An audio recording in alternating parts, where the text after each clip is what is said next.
My name is Denton Bowling, and today I will be conducting my mock interview for AEL 527.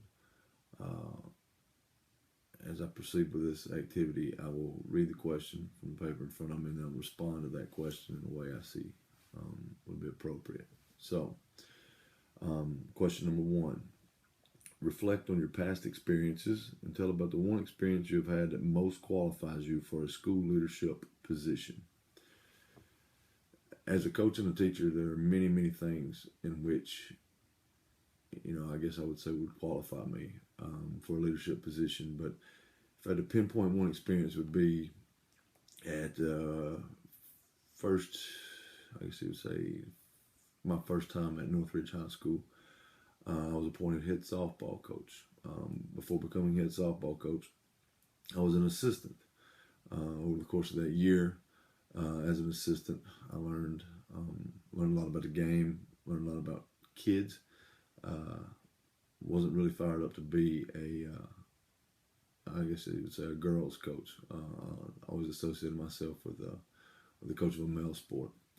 With that being said, we were very unsuccessful that year. The head coach at that point in time was a good friend of mine, and I learned a lot from him. But ultimately,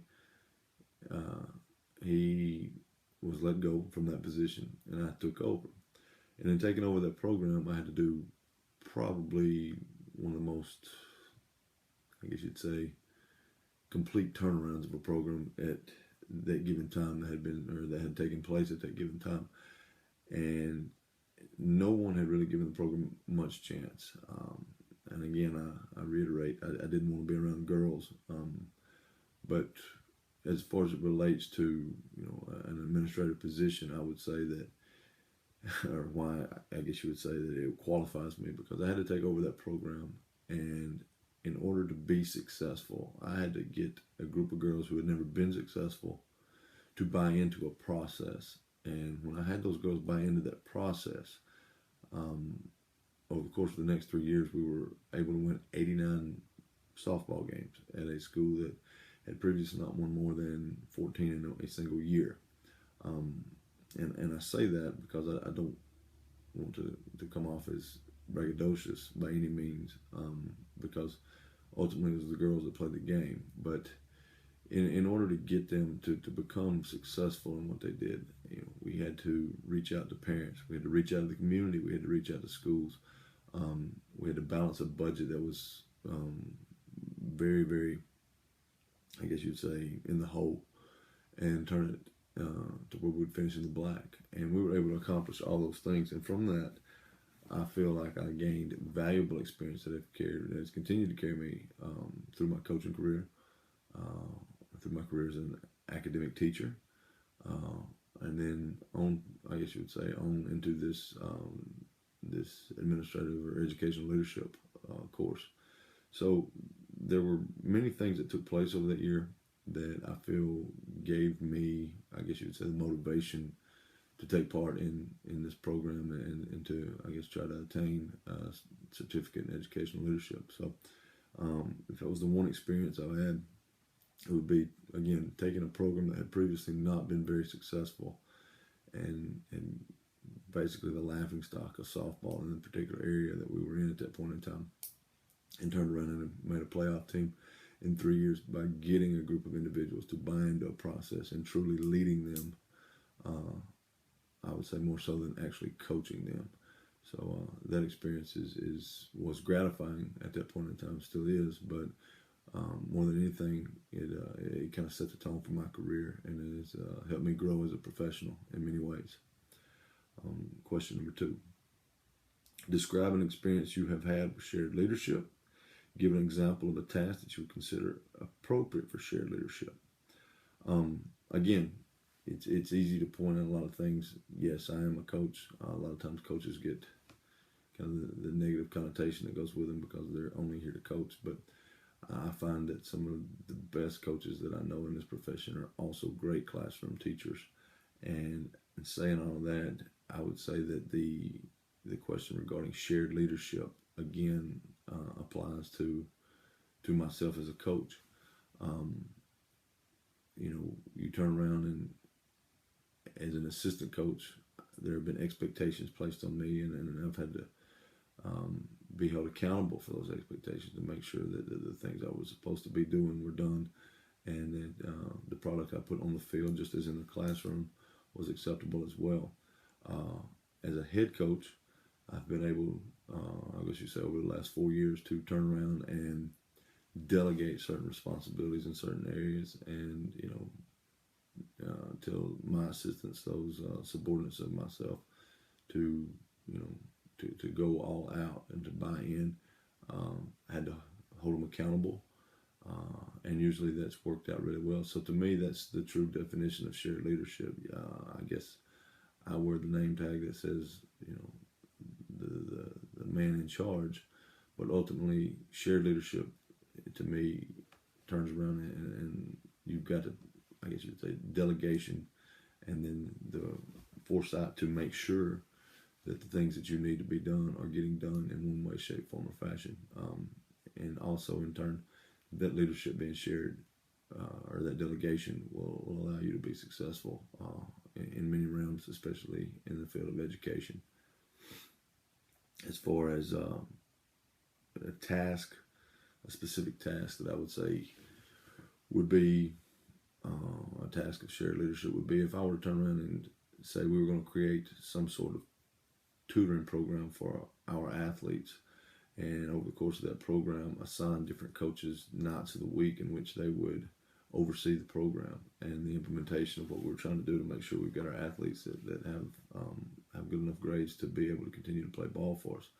So we adjust that, delegate one coach for Monday night, maybe the subject of English, Tuesday night maybe the subject of math, and then as being the head coach, stay around, also get some things done for myself, but be able to go in and be hands-on, where it's not me just having the oversight, but me to become involved in that other coach as well in the tutoring program.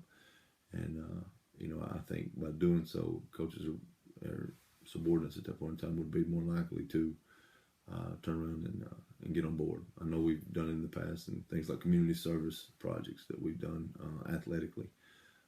Coaches are on board when they see me involved with them, and also give them ownership and being allowed to choose those projects for not only themselves but for the kids they're responsible for. Question 3. Describe the various methods of communication and collaboration you plan to use with students, faculty, staff, parents, and community members when you become a school leader. This question is right up my alley. I think as a school leader, you have to promote not only yourself as a leader, but you have to promote your school. You have to push the positives. In education, people focus on the negatives way too much. It's in the media, constantly in the paper. There's this or there's that, and this is bad and that's bad. So people grab this sense of, I guess you would say, just disregard for the whole education system. We're failing kids. This school's a failing school. We have these negative connotations that are attached to schools. As a school leader, I think you've got to turn around and put positive spin on things. You do that by having community meetings, allowing them to come into your school, allowing them to get involved, see the things that are going on. I also feel like you have to use technology in a positive way. People are so attached to their handheld devices, whether it be the cell phone, their iPad, some kind of two-way notebook. What we have to do is be able to sell our school or what we're trying to accomplish, the positives, to people and put it in a way that it's easily accessible. So Twitter, always a good product, to promote yourself and to promote your school, more importantly. Facebook, I think you can even go as far as Snapchat, and some other, I guess, social networking spots.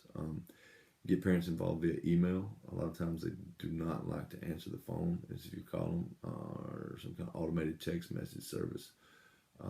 Those type of things, usually they feel like their privacy's not been invaded as much. I know personally I feel the same way. Along those lines, I think you've got to get students, parents, any kind of stakeholders, teachers involved in community outreach projects. If it's a Christmas parade, then I think you need to find all your extracurricular groups, organizations, get involved, play a major part, reach out. If it's picking up trash on the side of the road, let people see the things that are going on. I think it allows people to buy into the school, number one. And number two, I think it turns around and allows us to set up some kind of positive precedent where our kids know that they're going back into the community that's helped raise them, number one, and have some kind of positive impact on them. As far as making things easily accessible, creating a school website. I think a lot of times people think they just create the website and just let it go. I know when I've browsed the web for different schools and gone to their websites, it seems as though, hey, we've got a web page, but we don't keep it up to date. I think that's something that has to be done. It's got to be kept up to date. It's got to be, calendars placed on so people know what's going on. Put links to that website in local stores. Send those links home with kids. Again, bring them up at community involvement meetings, things like that. I also turn around and think about things when it asks, as far as what leadership decisions. You as a principal, you ultimately everything comes to you, but I do think it's very important you get as much input as you can possibly get from not only teachers and students and other people inside the building, but people in the community as well. And in turn, what that does is allow them to feel more actively engaged in what you're trying to accomplish at the school. Question 4. Describe the strategies you would use to implement the curriculum and instruction at either an elementary school, middle school, or high school. And how would you assess the effectiveness of the curriculum and instruction? Number one, first and foremost, as a teacher, professional development is the most important thing that has been afforded me, or I've been afforded, I should say. I feel a lot of times frustrated because these new ways and means of teaching and student engagement gets thrown at me, and I don't have the proper training to follow through. And then when it doesn't work, I get frustrated and often find myself drifting back towards other ways, even though the research says it can be effective. But if you throw something at a teacher and you don't give them the proper training, I guess that's the coach in me. You can't take a team and go out and expect them to be successful if you haven't trained them properly through practice and repetition. So, professional development is very, very crucial in my mind. And as a school leader, I would definitely see opening up doors for professional development for all of the teachers in my building to make sure that they're growing exponentially as teachers. Another thing that I would like to think that I would do would be to allow collaboration and modeling. If one teacher seems to be getting something that we're asked and another teacher seems to be struggling with the concept, then allow that teacher to go into that to the struggling teacher's classroom and say, hey, this is kind of what we're doing, or give them the opportunity to go watch other people who are having some success as far as pass-fail rates and things like that. I think it's very, very important. And to, I guess you would say, to kind of make sure these things are going through, I think it's my job to evaluate the effectiveness of if the professional development is working or not, if the modeling is working or not, by consistent walkthroughs, and in these walkthroughs, making the observations needed, but don't make the teachers feel uncomfortable. Let them feel relaxed and say, hey, these are some things I noted down. You did this very, very well, or maybe you didn't do this well enough. We should probably try to work on this. And if there's anything I can do to help you, then as the administrator of the building, that's my job. So ultimately, I think that, some of those strategies can really make the difference in the success of a school. Question 5. As the principal, what steps will you take to build school culture and a sense of community among students, staff, parents, or other stakeholders? The first thing, I think you have to include all of those mentioned. Create, advisory boards, leadership teams. It comes into that sense of shared leadership that comes along with collaboration. The more people you have actively involved in a class or in a school setting, the more likely you are to be successful, because people want their names attached. That's human nature almost. Want their names attached to